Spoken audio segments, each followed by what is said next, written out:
गोवर्धन मठ के प्रमुख हैं और गोवर्धन मठ भारत तथा विश्व का सबसे प्राचीन मठ है। भारत में मठ परंपरा का शुरुआत कैसे हुआ और विकास इसके बारे में थोड़ा सा बताइए। ऐतिहासिक धरातल पर वैदिक वाङ्मय के अनुसार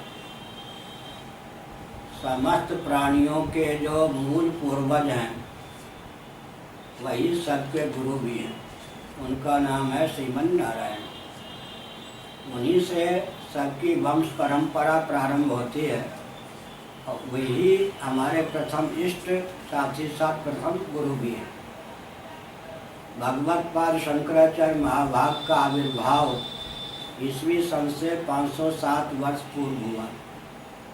श्रीमन नारायण की परंपरा में उनका स्थान 10वां था। भगवत पाद शंकराचार्य महाभाग ने देखा कि भारत में व्यासपीठ भी अवैदिकों के चंगुल में फंस गई है, गुरगद्दी, और शासन तंत्र भी अवैदिकों के हाथ चला गया। तब उन्होंने क्या किया, हमारे यहाँ मनुष्यों का दायित्व है कि कालक्रम से जो विकृत ज्ञान विज्ञान उसको विशुद्ध करें और कालक्रम से जो विलुप्त ज्ञान विज्ञान उसको ऋतंभरा प्रज्ञा समाधि दशा में प्राप्त करके फिर अभिव्यक्त करें। भगवान शंकराचार्य महाभाग ने सबसे पहले क्या किया, बौद्ध आदि के द्वारा जो विकृत ज्ञान विज्ञान था उसे भाष्यों के आधार पर, प्रकरण ग्रंथों के आधार पर विशुद्ध किया। बहुत सा ज्ञान विज्ञान जो हमारा विलुप्त हो गया था उसे उन्होंने अपनी अद्भुत मेधा शक्ति के बल पर ख्यापित किया। फिर उन्होंने देखा कि हमारा शासन तंत्र भी वैदिक सिद्धांत के अनुरूप नहीं है।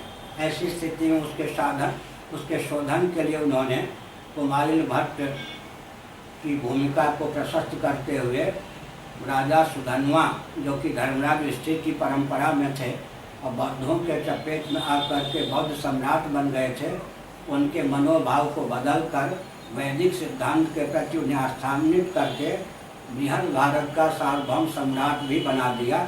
और उन्होंने भारतवर्ष को आध्यात्मिक केंद्र के रूप में ख्यापित करने की भावना से योग उपनिषद आदि के आधार पर 4 धामों की प्रतिष्ठा की। 4 धाम, उसमें पूर्व में गोवर्धन मठ जो कि पुरी क्षेत्र में, पुरी अपने आप में एक धाम है, और दक्षिण में रामेश्वरम धाम है, पश्चिम में द्वारका धाम है, उत्तर में बद्रीनाथ धाम है। योग शिखोपनिषद के आधार पर चारों धामों से संबद्ध उन्होंने 4 आमनाय पीठों की स्थापना की ताकि वेद और वैदिक वाङ्मय और वैदिक महानुभाव सुरक्षित रह सकें। तो गोवर्धन मठ पुरी की प्रतिष्ठा उन्होंने पूर्व दिशा में की, जिसका वेद ऋग रखा गया। ब्रह्मा जी के जो 4 मुख हैं दार्शनिक धरातल पर, पूर्व मुख से ऋग्वेद की, दक्षिण मुख से यजुर्वेद की, उत्तर पश्चिम मुख से सामवेद की, उत्तर मुख से अथर्ववेद की अभिव्यक्ति होती है। उसी क्रम से शंकराचार्य जी ने ऋग्वेद से संबद्ध पूर्वामनाय श्री गोवर्धन मठ की प्रतिष्ठा पुरुषोत्तम क्षेत्र पुरी में की। साथ ही साथ आपको यह सुनकर प्रसन्नता होगी कि मूर्ति भंजकों के शासनकाल में श्री जगन्नाथ आदि का दर्शन सुलभ नहीं था। 144 वर्षों से भगवान शंकराचार्य ने अपने चिन्मय कर कमलों से श्री जगन्नाथ आदि को पुनः प्रतिष्ठित किया और अपने प्रथम शिष्य पद्मपादाचार्य जी को पुरी को आध्यात्मिक राजधानी के रूप में उद्घोषित करके प्रथम जगत गुरु शंकराचार्य के रूप में स्थापित किया।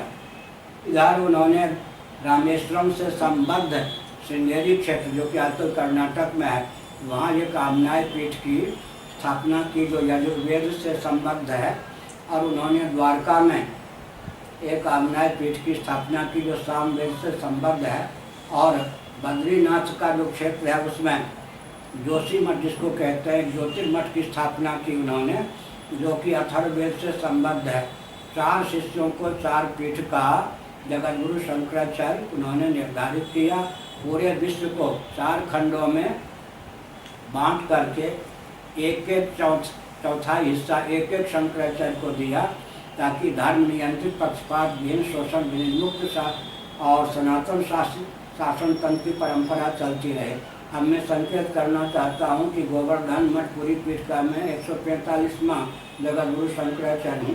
परमपादाचार्य इस मठ के प्रथम शंकराचार्य थे। श्रीमन नारायण से मेरा स्थान 155वां है। शंकराचार्य के बाद मेरा स्थान 145वां है। भगवान शंकराचार्य महाभाग जब 24 वर्ष की आयु के थे तब उन्होंने श्री गोवर्धन मठ में अपने प्रथम शिष्य को वहाँ के शंकराचार्य के पद पर प्रतिष्ठित किया था। इस दृष्टि से विचार करें तो अभी वैशाख शुक्ल दशमी के दिन हमारे पद की आयु 25 वर्ष पूर्ण हो चुकी है। श्रीमन नारायण से हमारी गुरु परंपरा इस कल्प में 1,97,29,49,117 वर्षों की बीत चुकी है। हमारी जो ये गुरु परंपरा है इस कल्प में 1,97,29,49,117 वर्षों की है। और शंकराचार्य से जो हमारी परंपरा है, जो शंकराचार्य ईस्वी सन से 507 वर्ष पूर्व अवतीर्ण हुए, उनसे अगर हम देखें तो 2500 वर्ष और उससे प्राचीन हमारी ये मठ परंपरा है। तो बौद्ध लोग क्या करते थे, हमारे सनातन शास्त्रों की अनुकृति करके बौद्ध विहार बनाते थे, वहाँ उनके भिक्षुक रहते थे, बौद्ध भिक्षुक प्रचार प्रसार अपने करते थे। भगवान शंकराचार्य ने सोचा कि हमारे वैदिक प्रचार प्रथा को इन्होंने अपना लिया, तो शंकराचार्य ने भी मठ की स्थापना की। वो मठ की स्थापना बौद्धों की अनुकृति नहीं थी। मैंने पहले ही नाम ले लिया कि वेदों का शिरोभाग उपनिषद योग शिखोपनिषद में चतुराम्नाय चतुष्पीठ का पहले ही वर्णन किया गया है, तो उन्होंने चतुराम्नाय चतुष्पीठ की स्थापना की। साथ ही साथ आपको सुनकर आश्चर्य होगा, यह काशी है और पुरी में भी उन्होंने भस्म जावालोपनिषद जो है उसमें मुक्ति मंडप का वर्णन है, मुक्ति मंडप न्यायपीठ तो काशी में वर्णन है। उसी को भगवान शंकराचार्य ने चारों पीठों के साथ संबद्ध करते हुए पुरी में भी मुक्ति मंडप की स्थापना की, ताकि मुक्ति मंडप के जो पंडित होंगे वो शंकराचार्य महाभाग से मार्गदर्शन प्राप्त करके अपना जो उनका शासन का क्षेत्र है, उस शासन क्षेत्र में जो भी धार्मिक आदि प्रश्न या समस्या का उदय होगा उसका समाधान करेंगे। यह मठ की परंपरा है। भगवान शंकराचार्य महाराज की सूझबूझ देखिए, पूर्व पश्चिम में उन्होंने जो मठों की स्थापना की वो समुद्र के तट पर, उत्तर दक्षिण में जो उन्होंने मठों की स्थापना की पर्वतमाला के बीच में। और जब आप विष्णु पुराण के अनुसार श्रीमद् भागवत के अनुसार 7 द्वीपों का वर्णन पढ़ेंगे सुनेंगे तो लगेगा कि पर्वत और वृक्ष वनस्पति और जलाशय के नाम पर ही द्वीपों के विभाग हुए थे। पर्यावरण की दृष्टि से कितना महत्वपूर्ण। तो भगवान शंकराचार्य महाराज ने 2 पीठों की पूर्व पश्चिम में स्थापना की समुद्र के तट पर। उत्तर दक्षिण में जो 2 पीठों की स्थापना की उन्होंने पर्वतमालाओं के बीच में। यह भौगोलिक दृष्टि से शंकराचार्य की सूझबूझ। संन्यास जो कि श्रुति है, श्रुति सम्मत है, उसको उन्होंने देश काल परिस्थिति के अनुसार 10 विभाग कर दिया। उसमें भी बहुत विलक्षणता है। आध्यात्मिक अर्थ तो होता ही है, भौतिक धरातल विचार करें तो श्री गोवर्धन मठ पुरी पीठ से संबद्ध सन्यासियों को नाम होते हैं, जिसको आज तो सरनेम कहते हैं ना, वो अरण्य और वन।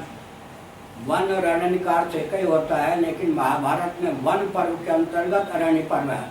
शंकराचार्य का भाव ये था कि वन नामा अरण्य नामा जो सन्यासी हैं उद्भाषित किए गए हैं, उनके नेतृत्व में भारत में सभी वन और अरण्य सुरक्षित रहें, वनवासी और अरण्यवासी सुरक्षित रहें।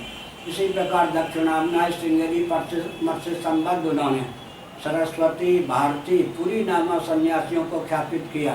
सरस्वती और भारती का अर्थ एक ही होता है, लेकिन उच्च शिक्षण संस्थान, मध्यम और अवर शिक्षण संस्थानों में दिशाहीनता न हो, नीति और अध्यात्म विहीन शिक्षा पद्धति न चले, विधर्मियों की दाल न गले, इस तथ्य को सामने रखने के लिए उन्होंने सरस्वती और भारती नामा सन्यासियों को ख्यापित किया। हमारी जो पुरियाँ हैं वो पुरियाँ दिशाहीन न हो, इसलिए उन्होंने पुरी नामा सन्यासी को ख्यापित किया।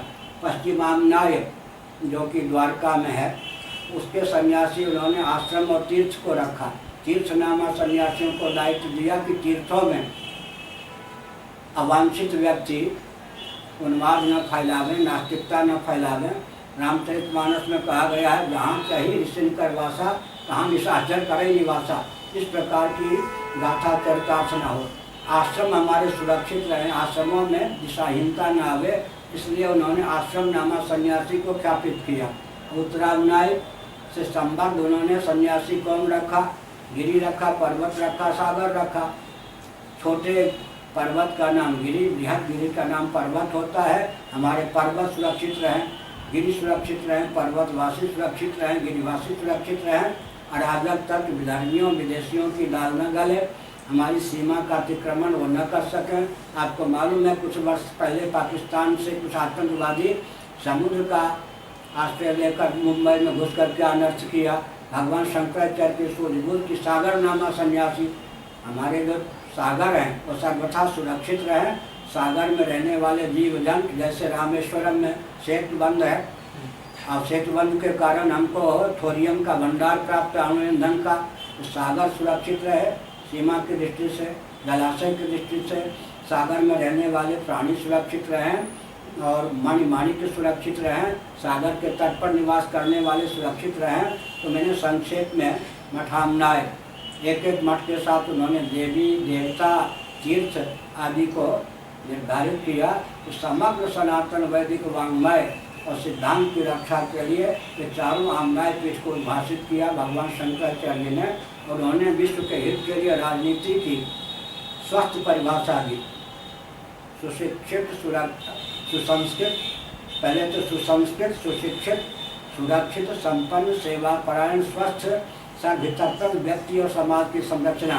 भगवान शंकराचार्य महाभाग ने यह दिव्य राजनीति की परिभाषा दी, जिसका परिज्ञान हमको उनके ग्रंथों के अनुशीलन से प्राप्त होता है। ये हमने संक्षेप में बताया। साथ ही साथ संक्रमण काल था।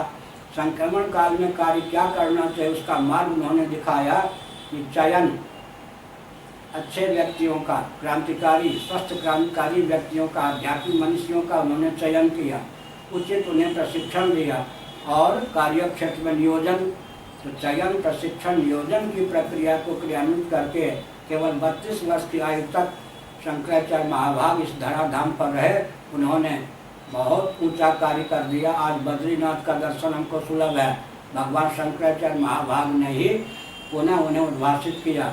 पशुपतिनाथ जो नेपाल में है वो शिवलिंग के रूप में पूजित नहीं थे, पुनः उन्हें शिवलिंग के रूप में प्रतिष्ठित किया। रामेश्वरम में शिवलिंग के रूप में उस समय पूजित नहीं थे, प्रतिष्ठित नहीं थे। फिर शंकराचार्य ने शिवलिंग के रूप में रामभद्र के द्वारा प्रतिष्ठित शिवलिंग के रूप में स्थापित किया। द्वारकानाथ जी का भी दर्शन उन दिनों नहीं सुलभ था, मूर्ति भंजकों के कारण।